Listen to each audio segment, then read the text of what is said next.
जय हिंद दोस्तों। विद्या सेंटर में आपका स्वागत है। वीडियो शुरू करने से पहले लाइक अवश्य करें।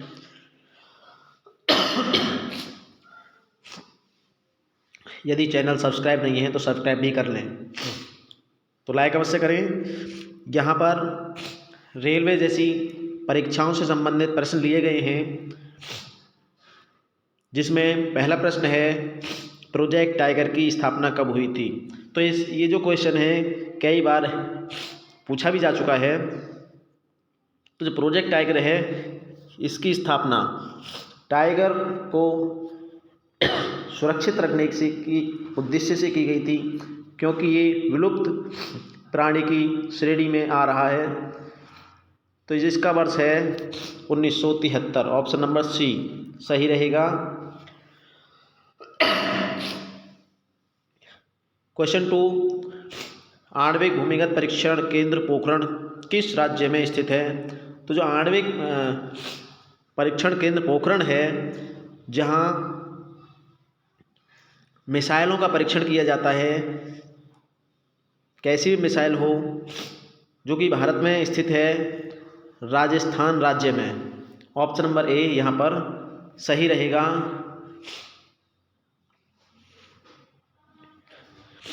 इस परीक्षण केंद्र में परमाणु हथियारों का परीक्षण किया जाता है। प्रश्न नंबर 3 है तारापुर आणविक केंद्र कहाँ स्थित है। तो तारापुर जो आणविक केंद्र है, यहाँ पर भी देखो ये केंद्र महाराष्ट्र में स्थित है। यहाँ पर आणविक ऊर्जा बनाई जाती है। अब आगे के प्रश्न की तरफ चलते हैं हम। प्रश्न नंबर 4। ये तीनों ही प्रश्न इम्पोर्टेंट थे, जो कि ऊपर अभी बताए जा चुके हैं। तो वीडियो को लाइक अवश्य करें, जल्दी से जल्दी लाइक करें। आगे भी बहुत महत्वपूर्ण प्रश्न हैं, वीडियो को अंत तक देखें। तो देखो प्रश्न नंबर 4 है, जहाँ लिखा हुआ है भारत में प्रथम समाचार पत्र कब प्रकाशित हुआ था। तो भारत में जो प्रथम समाचार पत्र है सन 1779। इसमें वर्ष आंसर सही रहेगा। Option number D. आगे का प्रश्न है प्रथम हिंदी समाचार पत्र उदंत मार्तंड के संपादक कौन है। तो इसके जो संपादक हैं जुगल किशोर शुक्ल। बहुत ही महत्वपूर्ण प्रश्न है, कई बार पूछा जा चुका है परीक्षा में, याद रखना है, इंपोर्टेंट प्रश्न है। वीडियो को लाइक अवश्य करें, जल्दी से जल्दी। आगे का प्रश्न है अंटार्कटिका पर भारतीय अनुसंधान केंद्र का क्या नाम है। देखो अंटार्कटिका जो है वहाँ पर बर्फ़ छाई रहती है हमेशा, और वहाँ परमाणु हथियारों का परीक्षण भी किया जाता है। तो ये दक्षिण गंगोत्री और यमुनोत्री दोनों ही यहाँ पर ऑप्शन सही रहेगा। Option number C. वीडियो को लाइक अवश्य करें, आगे चलें प्रश्न 7 की तरफ।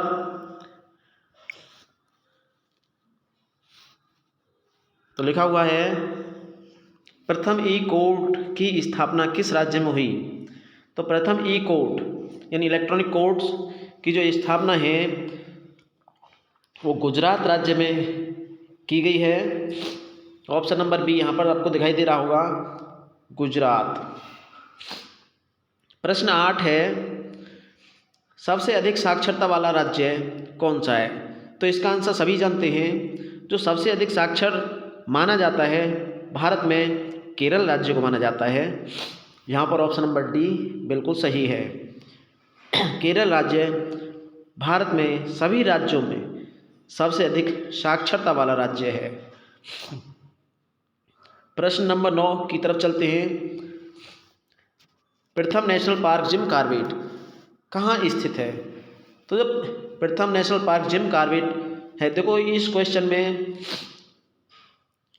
2-3 आंसर छुपे हुए हैं। आंसर क्या है मैं बता दे रहा हूँ। प्रश्न जैसे पूछा जाए कि कौन सा नेशनल पार्क सबसे पहला है प्रथम, तो जिम कॉर्बेट इसी प्रश्न में दे दिया भी गया है कि प्रथम नेशनल पार्क जिम कॉर्बेट कहाँ स्थित है। प्रश्न में दे भी दिया गया है कि प्रथम नेशनल पार्क दिया हुआ है, इसका मतलब जिम कॉर्बेट पहला नेशनल पार्क है जो कि भारत में स्थित है। अब ये किस राज्य में स्थित है। ये उत्तराखंड राज्य में स्थित है। ऑप्शन नंबर यहाँ पर ए सही रहेगा। बात करें यहाँ पर उत्तर प्रदेश की, यहाँ उत्तर प्रदेश भी दिया हुआ है एक ऑप्शन में, तो उत्तर प्रदेश की हम बात करें तो उत्तर प्रदेश में दुधवा, राजा जी और नंदा देवी जैसे मुख्य नेशनल पार्क हैं। उत्तराखंड में अभी आया ही है जिम कॉर्बेट। और मध्य प्रदेश की अगर हम बात करें तो मध्य प्रदेश में कान्हा बहुत ही चर्चित नेशनल पार्क है। और असम की तरफ चलें हम तो असम में काजीरंगा जहाँ गैंडा पाए जाते हैं, मानस और डिब्रू ये नेशनल पार्क असम में स्थित हैं। काजीरंगा असम में है। मध्य प्रदेश में कान्हा नेशनल पार्क, ध्यान रखना।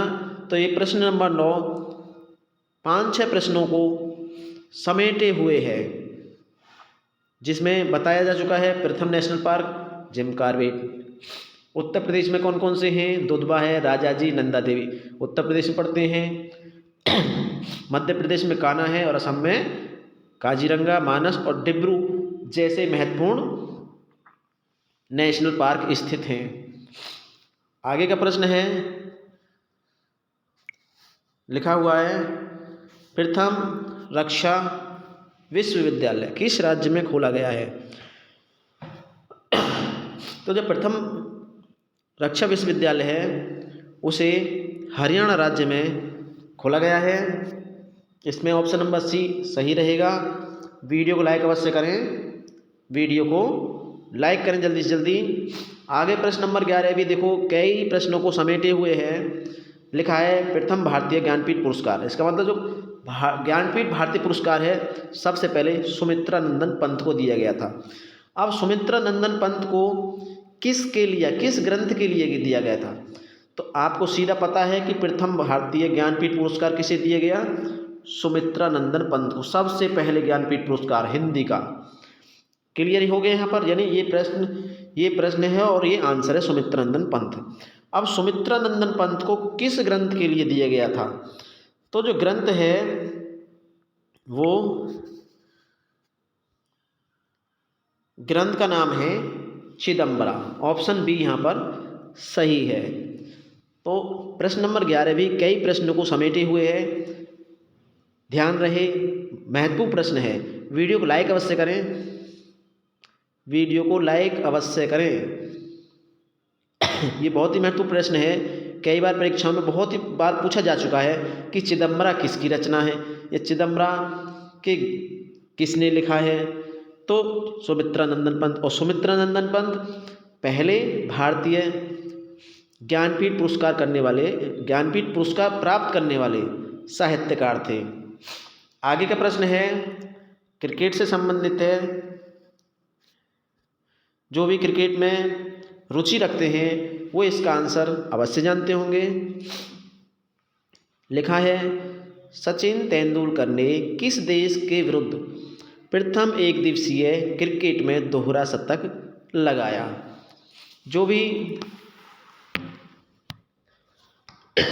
क्रिकेट में रुचि रखता है वो इसका आंसर अवश्य जानता है।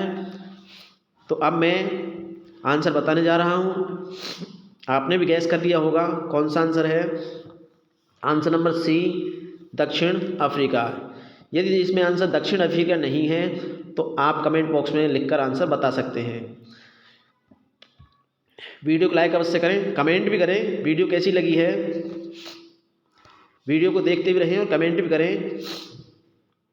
तो प्रश्न नंबर 13 की तरफ चलें। भारत की प्रथम महिला राष्ट्रपति प्रतिभा देवी सिंह पाटिल किस राज्य से संबंधित है? देखो ये प्रश्न भी कई प्रश्नों को समेटे हुए हैं। समेटे हुए क्यों हैं? कि भारत की पहली महिला राष्ट्रपति।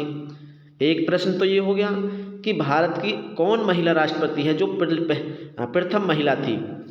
तो नाम है प्रतिभा देवी सिंह पाटिल। बिल्कुल क्लियर हो गया, यानी प्रथम महिला राष्ट्रपति प्रतिभा देवी सिंह पाटिल।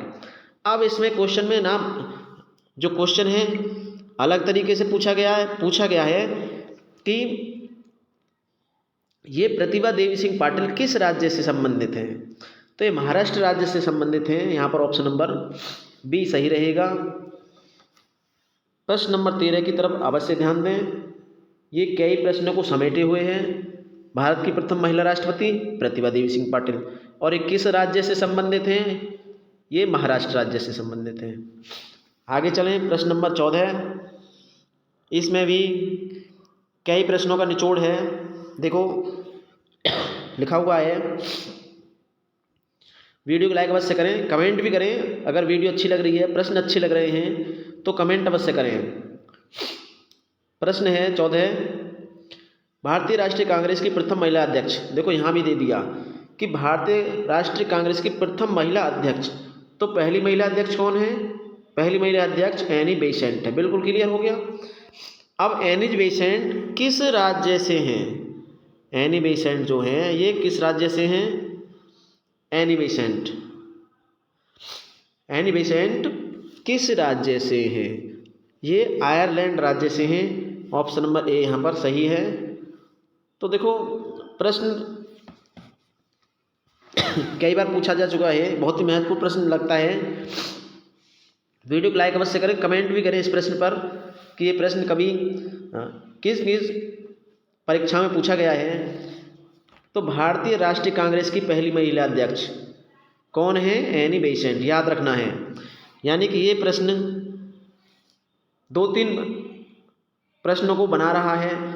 एक प्रश्न भारतीय राष्ट्रीय कांग्रेस की पहली महिला अध्यक्ष कौन है? Annie Besant. और एनी बेसेंट किस देश से संबंधित हैं? ये आयरलैंड से संबंधित है। चलें आगे की तरफ चलते हैं। वीडियो को लाइक अवश्य करें और चैनल को सब्सक्राइब कर लें यदि सब्सक्राइब नहीं कर रखा है तो। प्रश्न है, भारत का सबसे ऊंचा हवाई पत्तन लेह किस राज्य में स्थित है? देखो इसमें जो आंसर रहेगा जम्मू कश्मीर रहेगा। ऑप्शन नंबर ए यहाँ पर जम्मू कश्मीर। तो ये जो हवाई पत्तन लेह है सबसे ऊंचा। आज इसमें भी देखो कई प्रश्न आ गए। प्रश्न है यहाँ से बन सकता है कि भारत का सबसे ऊंचा हवाई पत्तन कहाँ है? तो लेह लद्दाख में, लेह में। और वो किस राज्य में है? वो जम्मू कश्मीर राज्य में है। बिल्कुल क्लियर हो गया यहाँ पर। तो प्रश्न ऐसे भी बन सकता है, ध्यान रखें। वीडियो को लाइक अवश्य करें, लाइक करना ना भूलें। चलें प्रश्न 16 की तरफ। कोलकाता का साल्ट लेक स्टेडियम किस खेल से संबंधित है? तो देखो कोलकाता में कई स्टेडियम हैं। जो चर्चित स्टेडियम है वो ईडन गार्डन है, और ईडन गार्डन में हमेशा क्रिकेट का मैच खेला जाता है ज़्यादातर। अब इसमें जो स्टेडियम है ये साल्ट लेक स्टेडियम है, तो ये फुटबॉल का स्टेडियम है। इसमें ऑप्शन नंबर बी सही है, ये फुटबॉल का स्टेडियम है। अच्छा मैंने बता दिया कोलकाता में एक और कौन सा स्टेडियम है जो कि चर्चित है। आगे चलने से पहले वीडियो को लाइक अवश्य करें और कमेंट भी करें कैसी वीडियो लग रही है। प्रश्न नंबर 17, दक्षिण भारत की सबसे लंबी नदी गोदावरी कहाँ से निकलती है? इस प्रश्न में भी कई प्रश्न जुड़े हुए हैं। देखो तो प्रश्न क्या है मैं बता दे रहा हूँ। दक्षिण भारत की सबसे लंबी नदी कौन सी नदी है? गोदावरी। अब प्रश्न आ सकता है कि गोदावरी नदी कहाँ की नदी है?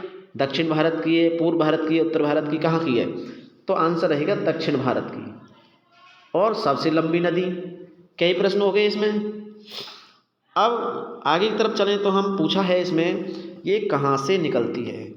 तो ये जो नदी है ये महाबलेश्वर से निकलती है। ऑप्शन नंबर डी यहाँ सही है। चलें आगे की तरफ। कमेंट अवश्य करें वीडियो कैसी लग रही है। प्रश्न 18, सुंदरबन डेल्टा किस नदी द्वारा निर्मित है? तो सुंदरबन डेल्टा एक ऐसा डेल्टा है जहाँ गंगा और ब्रह्मपुत्र जो बाढ़ के पानी को, जैसे बाढ़ आती है जब पानी बहा के ले जाती हैं अपने साथ साथ मलबा भी बहा के ले जाती हैं, और जब मलबा बहा के ले जाती हैं किनारे पर मुहाने, उसके मुहाने पर जो है जो जैसे मिट्टी या वो कण जो छोड़ जाती हैं तो उससे ये डेल्टा बनता है। तो ये जो डेल्टा है बनाने वाली जो नदी हैं गंगा और ब्रह्मपुत्र हैं, यहाँ ऑप्शन नंबर सी सही है, गंगा और ब्रह्मपुत्र। याद रखना है। अच्छा, ये भी याद रखना है कि सुंदरवन डेल्टा में कौन कौन सी नदी जाकर गिरती हैं, तो गंगा और ब्रह्मपुत्र, याद रखना है। आगे की तरफ चलें। देखो ये भी प्रश्न, कई प्रश्नों को समेटे हुए हैं। वीडियो को लाइक अवश्य करें, कमेंट भी करें।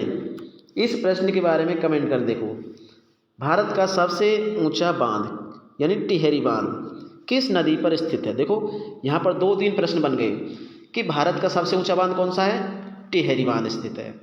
अब टिहरी बांध किस नदी पर स्थित है, यहाँ आगे का प्रश्न बन गया। तो गैस करके बताएं किस नदी पर स्थित है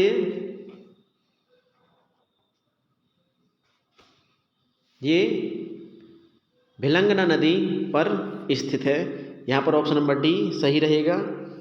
अब बात करें जो ये नदियाँ दे रखी हैं, जैसे रामगंगा नदी है, सतलुज नदी है और अलकनंदा नदी है। तो रामगंगा पर कार्ड और सतलुज नदी पर एक महत्वपूर्ण बांध है जो सतलुज नदी पर बनाया गया है, वो भाखड़ा नामक बांध है।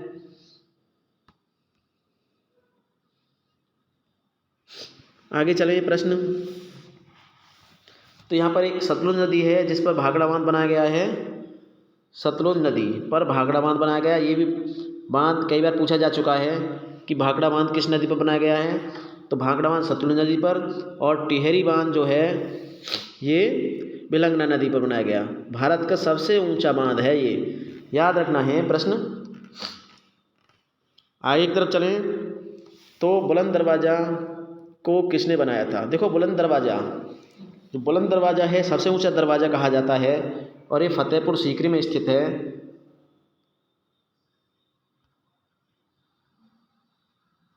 फतेहपुर सीकरी,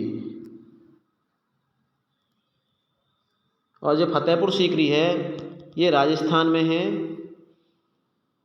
फतेहपुर सीकरी। अच्छा, इसको बनवाया किसने था बुलंद दरवाजे को, तो बनवाने का नाम है, जिसने बनवाया था ये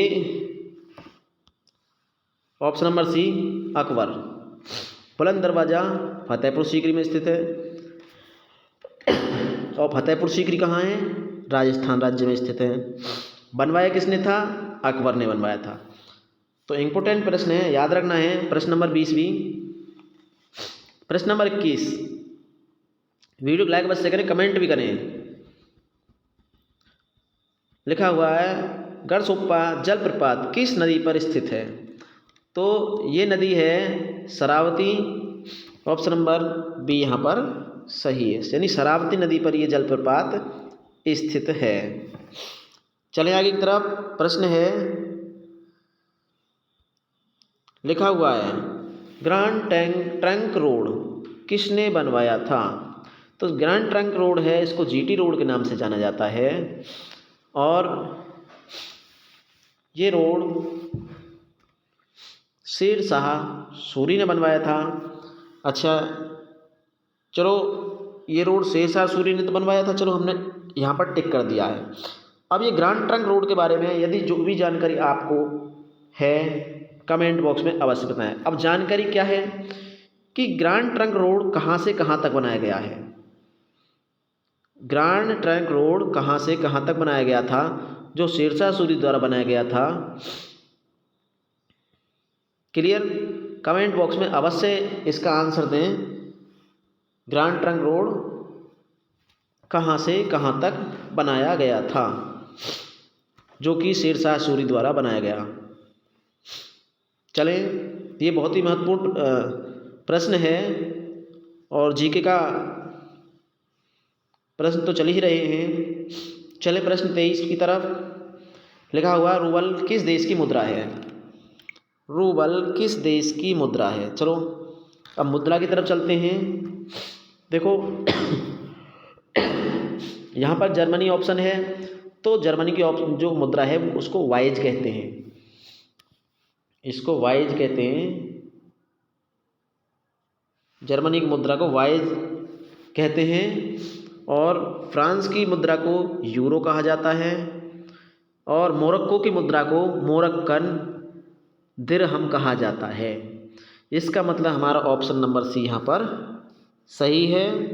यदि इन देशों की मुद्रा लिखना चाहो तो लिख सकते हो। जर्मनी की मुद्रा को वाइज कहा जाता है, फ्रांस की मुद्रा को यूरो कहा जाता है और मोरक्को की मुद्रा को मोरक्कन दिरहम कहा जाता है। प्रश्न नंबर 23 में देखो कई प्रश्नों के आंसर मिल गए हैं। जर्मनी की मुद्रा, फ्रांस की और मोरक्को की मुद्रा और साथ में रूस की मुद्रा का ये प्रश्न है। आगे चलें, मुद्रा से संबंधित प्रश्न है। भूटान की मुद्रा का क्या नाम है? तो भूटान भारत का पड़ोसी राज्य है। इसकी मुद्रा गुलट्रम है, ऑप्शन नंबर बी। अब यहाँ पर कई मुद्राएं दे रखी हैं। ये किन किन की मुद्राएं हैं? डॉलर आपको पता है अमेरिका की मुद्रा है, पैसो और यूरो। तो यूरो तो अभी बताया था, फ्रांस की मुद्रा है और यूरो इटली की भी मुद्रा है। यूरो फ्रांस की भी है और इटली की भी है, याद रखना है। अब बात आती है पैसों की। तो जो पैसो है वो मैक्सिको की मुद्रा है, लिख लेना है, पैसो मैक्सिको की मुद्रा है।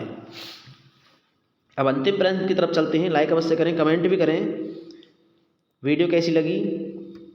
अंतिम प्रश्न है, मेजर ध्यानचंद। जो मेजर ध्यानचंद हैं इनको हॉकी के जादूगर कहा जाता था। मेजर ध्यानचंद को हॉकी का जादूगर कहा जाता था। का जन्म किस दिवस के रूप में मनाया जाता है? सीधी बात है कि मेजर जो ध्यानचंद हैं उनको हॉकी के जादूगर कहा जाता था, तो इसका मतलब ये हॉकी से ही संबंधित होंगे, हॉकी से संबंधित तो हैं।